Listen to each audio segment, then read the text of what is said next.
የውሸት እኛ ብቻ ነን አቋሚ አሁን የራሱ አራት ነው ተፈተሻል እኮ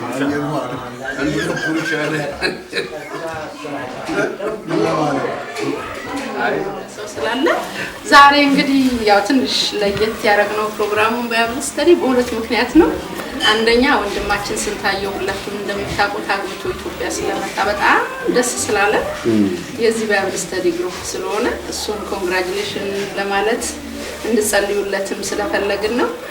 ሁለተኛው እና ትልቁ ምክንያታችን ደግሞ ስምሪን አፕሪሺየት ለማድረግ ስለፈለግን ምክንያቱም ያው እንግዲህ እኔ ቤት እንኳን 7 አመት ባይብል ስተዲ እውነት አንድ ቀን ደከመኝ ብላ አታውቅም። ያማትም ደክማትም ስራ ነው የምትገባው ሁሌና ከአይምሮዬ በላይ ነው። ቢሆንስ እኔ ስለ ስምረት ምንም መናገር የምችለው ነገር የለምና እኔ እግዚአብሔር አጠገቤ እንደሱ አይነት ጠንካራ ሰው በቃ ሞዴል ፕራክቲካሊ ሞዴል የሚሆነኝ ሰው ብቻ ስላመጣ እግዚአብሔርን ከማመስገን በስተቀር ጀስት በቃ እኔ ከሷ ህይወት እንኳን በጣም ብዙ ነገር እውነት እሷ የምታስተምረው ሌላ እንዳለ ሆኖ ሌላ ነገር ሆኖ ማለት ነውና ስትሪንግ ብዙ አይገርመኝም በጣም ማለት ይሄ እንደ ባይብል ስተዲ የሚታይ የመድረክ አገልግሎት ስላልሆነ በጣም አድካሚ ነው። ማንበብ አለ፣ መዘጋጀት አለ፣ ብዙ ነገር አለ። እስቲ በኋላ የሚከፈል ብዙ መስዋዕትነት አለ እና በጣም ሁሌ ተዘጋጅታ ነው የምትመጣው። ሁሌ ስራ ትገባለች።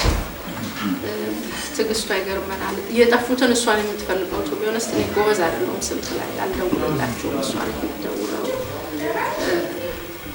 ስኖ ሲሆን ምን ሲሆን ከዛ ድረስ እንግዲህ አስቡት ኦልሞስት ሌላ ከተማ ነው የሚመስለው እሷ ካለችበት እዚህ እና በጣም ትንሽ ቆይተናል። አዲስዬ በጣም እንትን እያደረገኝ ነበረ የሆነ አፕሪሺዬሽን ነገር እናርግ እና ፓስተር እንጠርተን ለእሷ እያለኝ ነበርና ሳምሃው ያው ትምህርት ላይም ስለነበርኩኝ ክራውድ ነበር አልተመቸኝም። እቺ ደግሞ ጥሩ አጋጣሚ ሆነልን ከስንታየው ጋር እና ስንትዬ በጣም እንወድሃለን። እንኳን ደስ አለ እንኳን ጌታ ረዳ።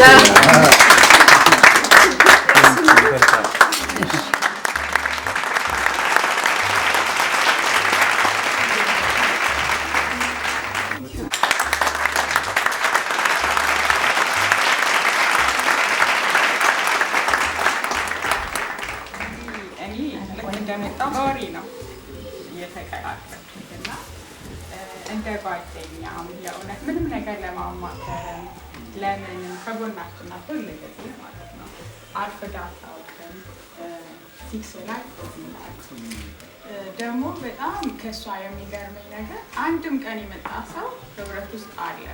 ሁሌ ትከታተለዋለች ምን አይነት ቦታ ላይ እንዳለ እና በጣም የተያያዝን እንደ ህብረት ስምዬ እውነት በጣም ነው የምንወድሽ። ይሄ ከልብ የሆነ ለማለት ሳይሆን ከልባችን ነው።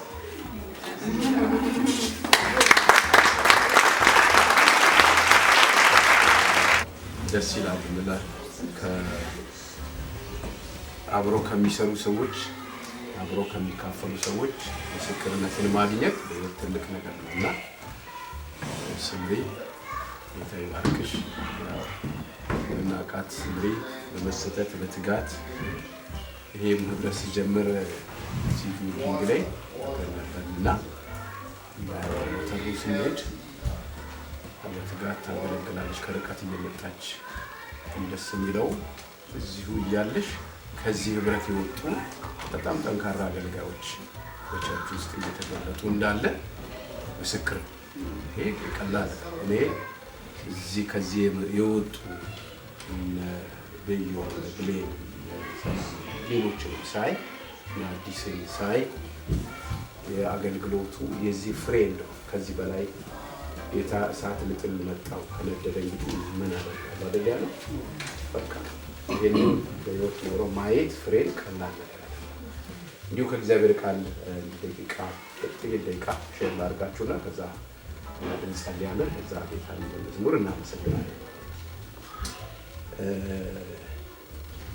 በዮሐንስ ወንጌል ምዕራፍ 2 ላይ በሶስተኛው ቀን በቃና በገሊላ ቃና ሰርግ ነበር። የኢየሱስም እናት በዚያ ነበረች። ኢየሱስም ደግሞ ደቀ መዛሙርቱን ወደ ሰርጉ ታደሙ። የወይን ጠጅን ባለቀ ጊዜ የኢየሱስ እናት የወይን ጠጅ እኮ የላቸውም አለች። ኢየሱስም አንቺ ሴት ከአንቺ ጋር ምን አለ? ጊዜ ገና አልደረሰም አላት። እናቱም ለአገልጋዮቹ የሚላችሁን ሁሉ አድርጉ አለቻቸው። አይሁድም እንደሚያደርጉት የማንጻት ልማድ 6 የድንጋይ ጋኖች በዚያ ተቀምጠው ነበር። ያንዳንዳቸውም 2 ወይም 3 እንስራ ይይዙ ነበር። ኢየሱስም ጋኖቹን ውሃ ሙሏቸው አላቸው። እስከ አፏቸው ሞሏቸው። አሁን ቀድታችሁ ላሳደሪው ስጡት አላቸው። ሰጡት ብሎ ይቀጥል ታሪኩን ያው ሰምተናል። ያ ብቻ ሳይሆን ወረድ ብሎ ጌታም በቃና ዘገሊላ ክብሩን ገለጠ። ሜጀር እንትኑ እሱ ነው። ሰርጉ ላይ የተገኘው ጌታ አንዳንድ ቴዎሎጂያንስ እንደሚሉት ማርያም የሰርጉ ባለቤት ዝምድና ይኖራት ይሆናል ተብሎ ይታሰባል። ቤተኛ ናት። ስለዚህ የውስጥ ገበናቸውን አውቃ ነው እንዳለቀ መጣ ለኢየሱስ ያማከረችው ብለው ይናገራሉ። whatever it is እሷ ብቻ መጣ ወደ ኢየሱስ ጉዳዩን አቅርባለች። አሁን ትንሽ ማለት እንፈልገው ምንድነው ችግሩ እንደደረሰ ማርያም ለኢየሱስ ከተናገረች በኋላ እሷም ለአገልጋዮች ኢየሱስም ለአገልጋዮች የሚገርም ሰምታችሁ አይደል? ሳነብ ቅድም እሷም ለአገልጋዮቹ ኢየሱስም ለአገልጋዮቹ ያላቸው ነገር ነው። እንዲሁ ሼር ላደርጋችሁ የምፈልገው ምን አለች እሷ ለአገልጋዮቹ? የሚላችሁን አድርጉ የሚል ማርያም ምክሯን ትለግሳለች ማለት ነው። ለደቀ መዛሙርቱ የሚላችሁን አድርጉ ማለት እሱን ስሙት ነው ፖይንቱ። ወይም ደግሞ ከሱ የሚመጣውን ትእዛዝ አፕላይ አድርጉ ነው። ቀላል ነገር አይደለም። በእርግጥ ፈተናው ከባድ ነው። ቻሌንጁ ከባድ ነው። ሊደረግ የማይችል ሲታሰብ በሰርጎ አጋማሽ ላይ ነው ነገሮች ያበቁት የተቋረጡት አልቀዋል። አስደንጋጭ ነው። ብዙ መተረክ ይቻላል በዚህ እውነት ላይ። ያንን ሰርግ ለማስቀጠል ምናልባት ከዛ በኋላ 6 ወር በሞመንቱ በጣም ቅጽበታዊ በሆነ ጊዜ ውስጥ የሚሆን ነገር አይደለም። ረጅም ጊዜ የፈጀ ድግስ ነው ያለቀው የሚጠጣ።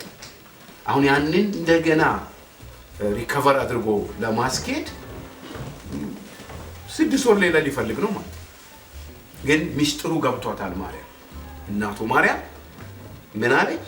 ሚላችሁ ነው ግሩም ሚላችሁ እሱ ሚለንን እንድናደርግ እኛንም ጌታ ይርዳል። ሰው እንደ አገልጋይ ጌታ ሚለውን ማድረግ ከቻለ የሐዋርያ ሥራ ምዕራፍ 9 ላይ ሐዋርያ ጳውሎስ ምን ይላል? ምን አደርግ ዘንድ ትወዳለህ? ገና በዳነ ቀን የመጀመሪያው ጌታ ካገኘው በኋላ ምን አደርግ ዘንድ ነው የምትወደው ብሎ ከሱ በሚመጣ ትእዛዝ ለመኖር የወሰነበት ቀን ይመስለኛል። ለዚህ ነው እግዚአብሔር የተጠቀመበት ህይወት ዘመን። ማርያምን ሌላ ኮምፕሊኬሽን ውስጥ አትግቡ አለቻቸው ደቀ መዛሙርቱ። አንዳንዴ እኮ ይፈትናል። መፍትሄ እዛኛው ሊያስኬድ ይችላል። ለምን? በቃ መፍትሄው ኮንትሪቢዩት መደረግ አለበት። ሰርጉ ቀላል አይደለም። ግን አንድ ነገር የማርያም ድምፅ እጅግ በጣም ኢምፖርታንት። ምን አለች? የሚላችሁን ብቻ ሚላችሁን አድርጉ። ጌታ ሚለን እጅግ የላቀ ሱፐርናቹራል የሆነ ፐርፌክት የሆነ ህይወት ያለው ውጤት የሚያመጣ ሊሰማ የሚገባ አንድ ቢኖር በምድርና በሰማይ ጌታ ብቻ ነው።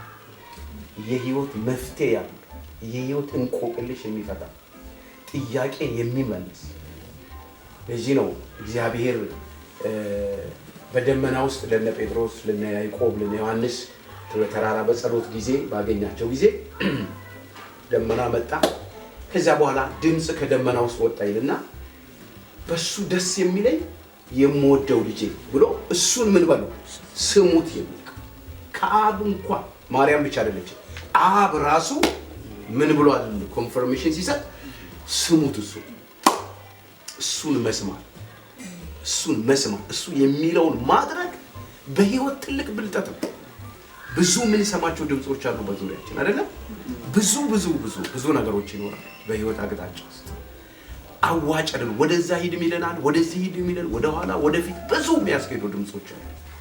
የቱ ነው አዋጭ ድምጽ ካላችሁ በየትኛው አጣብቂኝ ውስጥ በየትኛው ቻሌንጅ ውስጥ በየትኛው ውጣ ውረድ ውስጥ መፍትሄ ያለው የናዝሬቱ ኢየሱስ ብቻ እሱ ነው እውነተኛ መፍትሄ። ማርያም ስለገባት እሱ ጋር አድሬስ አደረገ። እሱ ሚላችሁ ነው ከሱ ዞር ካላችሁ ነገር ይበላሻል። ጌታ ክብሩን መግለጡ አይቀርም፣ ግን እናንተ የሱ መጠቀሚያ መሆን በቃ አትሆኑም ማለት ነው። ጌታ እንዲጠቀምብን ከፈለግን መቼም ሰው አለ አይደል? እንደውም እኮ ምን አለ ጌታ በቃ ያለኛ ምናምን ሲል አይደለም እናንተ ዝም ብትሉ ድንጋዮች ሊነሱ ይችላሉ ያለበት ጊዜ እና ወዶ ነው ሰው ከጌታ ባለ ክብር ውስጥ ተጠቃሚ ለመሆን ጌታ በሚሰራበት ዘመን ለጌታ አካውንተብል መሆን፣ ጌታን መስማት። ምን ትላለህ? አንዳንዴ እኮ ዌዘር ለማየት የዌዘር እንትኖችን እንሰማለን አይደል? ነገ ምን ይሆን አገሩ ላይ ገበያው ላይ ብለን ኒውስ እኮ እንሰማለን። ለምን? ነፍስ ስለሚጠይቅ ጭንቀት ስላለ። ግን የነገም የዌዘሩ የዛሬው የሚመጣውም ዓመት ባለቤት አንድ ንጉስ ነው። እሱ አሁን ገና ብለን ክርስማስ ብለን ምናከብረው የተወለደበት ንጉስ። ለዚህ ነው መድኃኒት ተወልዷል ብለው መልአክ ያበሰሩለት። ምን እያሉን እረኞችን እሱን ስሙት፣ እሱ ሊሰማ የሚገባ መድኃኒት ለዓለም ምን ብሏል? ተወልዷል። ሊሰማ የሚገባ ዓለም ሊሰማው የሚገባ ዓለም ሊታዘዘው የሚገባ መድኃኒት ተወልዷል። ከዛ ጌታ በማርያም የተሰበኩትን ደቀ መዛሙርት ደግሞ ጌታ አያቸውና እሉ አሁን እየቀዳችሁ ጋን ውስጥ አላቸው። የወይን ጠጅ አይደለም ውሃውን አሁን እዛ ጋር በማርያም ተሰብከዋል። ከዚህ በኋላ ሚላቸውን ማድረግ ብቻ ነው። አንስታችሁ ጠጡ ቢላቸው መጠጣት ነው። ክርክራት ጌታ ሚለውን ማድረግ። ክብር ለእግዚአብሔር ይሁን። ይሄ ድምጽ ለኛ ለልጆቻችን ለትውልዳችን ለቤታችን ለዘላለም አይለይበው።